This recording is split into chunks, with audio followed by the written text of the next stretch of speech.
सकता, समझ के सो जा, चलना। ये एहसान भी नहीं कर सकते तिल्लू, तो फिर मैं जेल की इन दीवारों से सर टकरा कर अपनी मौत का सामान खुद ही पैदा कर लेता हूँ। खुद पैदा कर लेता हूँ। पागल खाने दे पुत्र। ये क्या कर रहा है? मैंने किया असी कत्ल करके ते लाश को बैठ के कहो ते बेच सकने भावे, मगर तेरी मौत को उसे कबूल नहीं कर सकते, समझ गया? साला यार के मैंने किया जे मेरे रब्बुल इज्जत ने का साथ देता ना भावे, तो शाम मेरे तू कल अपने मशहूर को रोसा, समझ गए? मुश्किल खान, सईद खान, यार मैंने क्या गेतियां थे बेलची किसको लगा भावे? बस ठीक है, तो तुझे काम करो, कल सुनो,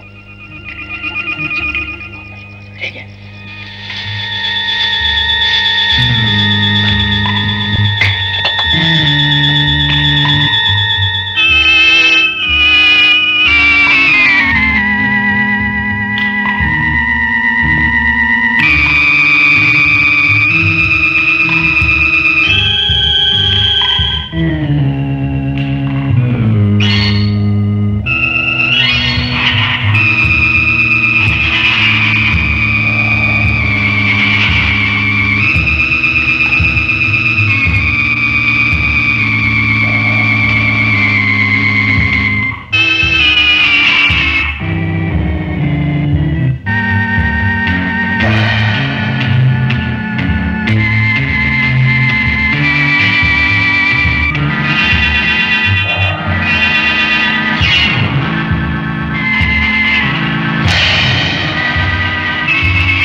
बनाने से कानून का मकसद यह था कि कैदियों को यहां लाकर कानून का एहतराम सिखाया जाए, उनकी मुजरिमाना ज़हनियत की इस्लाह की जाए। लेकिन जेलें तोड़कर कैदियों के फरार होने के वाकयात हम सब की पेशानी पर एक ऐसा दाग है जिसका हम एतराफ तो कर सकते हैं, मगर इसका इनकार नहीं कर सकते। मैं आप और आपसे पूछता हूं, इस अफसोसनाक हकीकत के असबाब क्या है? आप लोगों की चश्मपोशी या कानून के किसी हिस्से में कमजोरी?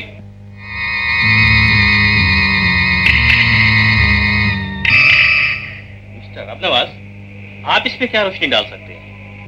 सर, जहां तक मेरी जिम्मेदारियों का ताल्लुक है, मैं इतना कह सकता हूं, कम से कम इस जेल के पिछले 10 साल रिकॉर्ड में ऐसा कोई वाकया दर्ज नहीं जिस पर मुझे और मेरे साथियों को शर्मसार होना।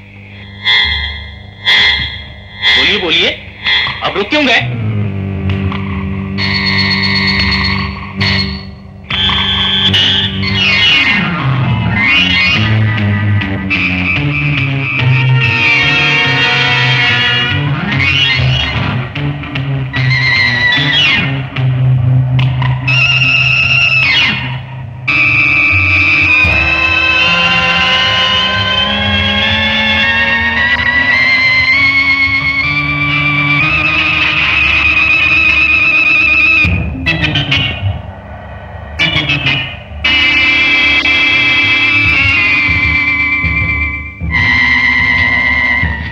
फरुशी सबक दोष हो गया भावे, मैं हूं तू जाना। अच्छा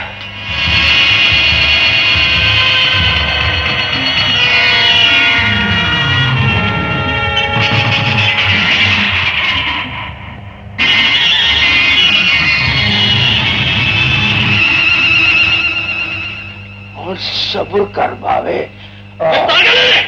ये बात हुई है, मैं आज देखता हूं कि ये परवाना मेरे 6 महीना का किराया कैसे नहीं देता। मेरा ख्याल है चमगादड़ का बच्चा आज फिर किराया मांगने के लिए आ गया है। आज क्या बहाना लगाऊं? ठीक है, तरकीब नंबर 11।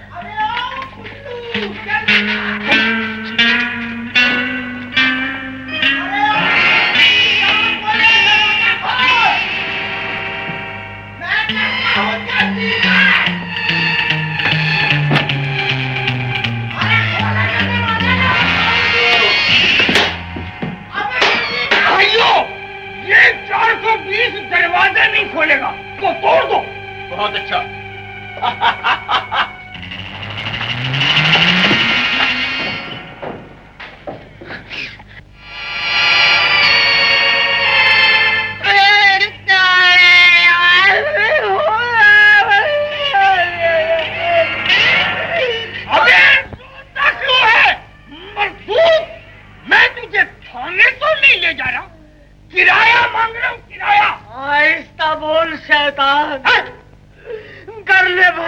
का कोई काम। मेरी माँ की लाश अंदर बेगौरों कफन पड़ी है और तुझे किराए की पड़ी है। या इलाही, ये कैसी घड़ी है। परवाना, परवाना, तेरी माँ मर गई बेटे। कहाँ मरी, क्यों मरी, कब मरी और कैसे मरी? शेख साहब जी बेटे, आप किराया लेने आए हैं या तफ्तीश करने आए हैं? हाँ, मैं बताऊं वो कैसे मरी। मैया मैया मर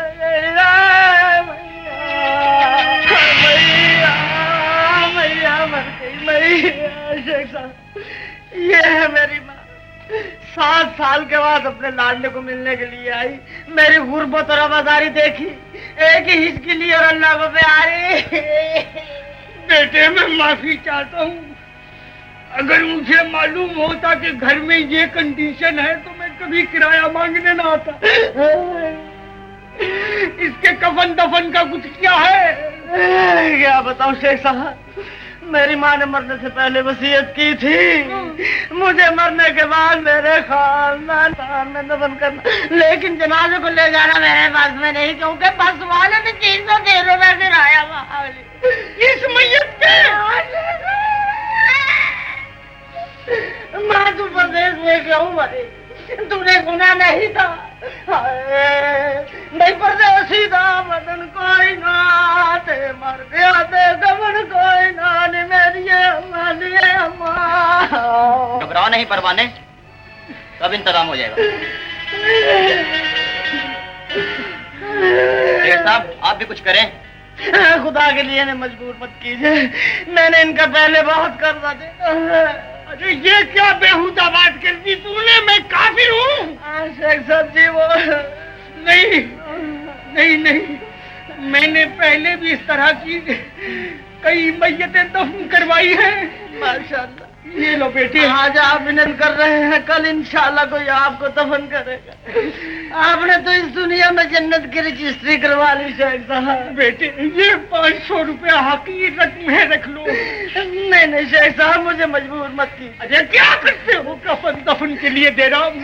नहीं शेख साहब, मैं नहीं लूंगा। अच्छा, तुम्हारी मर्जी। शेख साहब, मैं नहीं लूंगा, चलिए ठीक है। बेटे, अगर इजाजत हो तो मैं मैयत की सूरत देख लूं। शेख साहब, मेरी माँ पर्दा करती थी। ये तो कैसी बात करता है? तेरी माँ और मेरी माँ में क्या फर्क है? फर्क ये है, आपकी माँ मॉडर्न थी और ये पुराने जमाने की। शेख साहब, पर्दे में रहने तो पर्दा ना होना।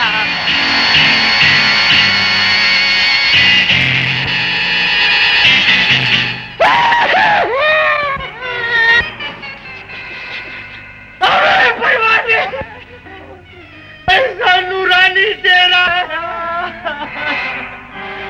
अच्छा, अल्लाह तुझे सब्र दे।